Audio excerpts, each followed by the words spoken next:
अर्जुन की मृत्यु पर क्यों ठहाके लगाने लगी देवी गंगा। महाभारत का युद्ध जीतने में श्री कृष्ण के दिमाग और धनुर्धर अर्जुन के पराक्रम ने एक अहम भूमिका निभाई थी। यदि महाभारत के युद्ध में पांडवों की ओर से श्री कृष्ण और अर्जुन न लड़ रहे होते तो शायद पांडवों की जीत होना मुमकिन था। लेकिन क्या आपको मालूम है कि महाभारत के युद्ध में अहम भूमिका निभाने वाला अर्जुन स्वर्ग यात्रा में जाने से पहले भी एक बार मर चुका था।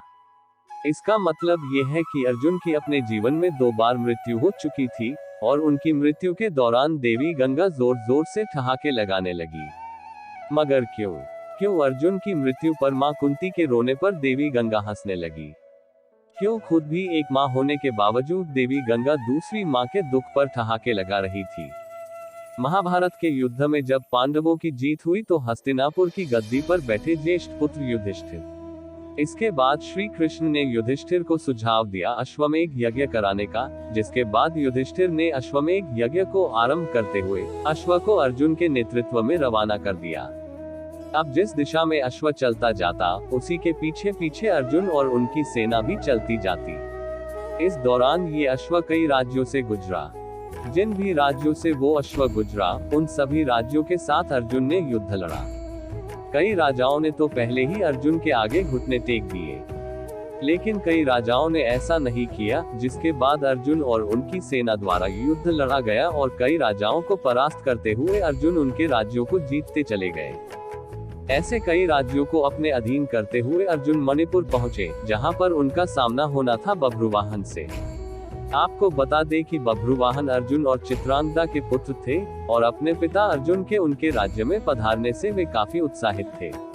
उन्होंने युद्ध के बारे में कुछ सोचा ही नहीं और अपने पिता अर्जुन के स्वागत के लिए वे राज्य की सीमा पर जा पहुंचे।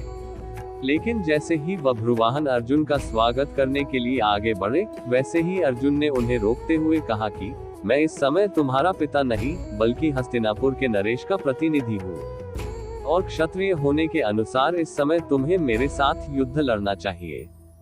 बस उसी समय अर्जुन की दूसरी पत्नी उलूपी वहां आती है और बभ्रुवाहन से बोलती है कि हे पुत्र, तुम्हें अपने पिता के साथ युद्ध लड़ना चाहिए। यदि तुम युद्ध नहीं लड़ोगे तो इसमें तुम्हारे पिता का ही अपमान होगा। माता की आज्ञा पाते ही बभ्रुवाहन युद्ध के लिए तैयार हो जाता है और अर्जुन और बभ्रुवाहन के बीच युद्ध छिड़ जाता है।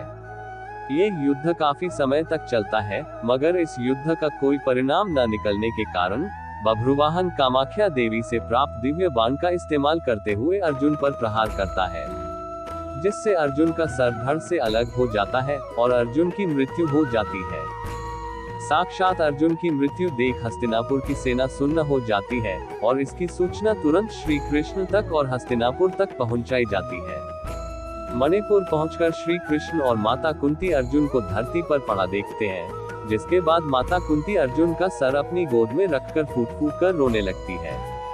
और बस इसी दौरान देवी गंगा अर्जुन की मृत्यु पर मुस्कुराने लगी और जब काफी देर तक माता कुंती रोती रही तो देवी गंगा माता कुंती से कहती है, हे कुंती, तुम व्यर्थ में रो रही हो, क्योंकि तुम्हारे पुत्र अर्जुन को उसके कर्मों का फल मिला है।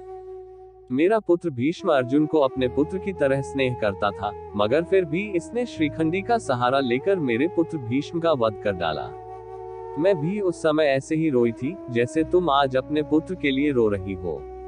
मैंने अपने पुत्र के वध का बदला ले लिया, क्योंकि जिस कामाख्या देवी के बाण से बभ्रुवाहन ने अर्जुन का सिर धड़ से अलग किया है, वो मेरे द्वारा ही प्रदान किया गया था। देवी गंगा के शब्दों में बदले की भावना झलक रही थी और देवी गंगा की इस बदले की भावना को देखते हुए श्री कृष्ण हैरान हो गए और देवी गंगा से बोले, हे देवी, आप किस बदले की बात कर रही हैं? आप किस किस से बदला लेंगी? अर्जुन की माता कुंती से या फिर अर्जुन से? आप एक माता से प्रतिशोध कैसे ले सकती है?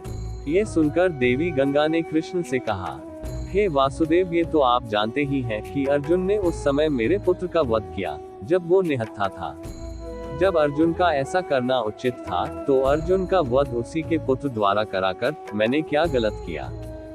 फिर श्री कृष्ण देवी गंगा को समझाते हुए कहते हैं कि पितामह ये भलीभांति जानते थे कि यदि वह जिंदा रहेंगे तो उन्हें कौरवों की तरफ से युद्ध मैदान में आना होगा और ऐसे में पांडवों की जीत होना नामुमकिन था, इसलिए उन्होंने खुद को मार्ग से हटाने का निर्णय लिया और अर्जुन को वो स्थिति बताई जिसमें वो अपने पितामह की मृत्यु कर सके। यहाँ तक कि जब अर्जुन का मुकाबला उनके पुत्र बभ्रुवाहन से हो रहा था, तो उस समय भी उन्होंने बभ्रुवाहन पर प्रहार नहीं किया, बस बभ्रुवाहन के प्रहारों को रोके रखा। और साथ ही बभ्रुवाहन को कामाख्या देवी द्वारा दिए गए दिव्य बाण की लाज रखने के लिए अपने प्राणों की आहुति दे दी।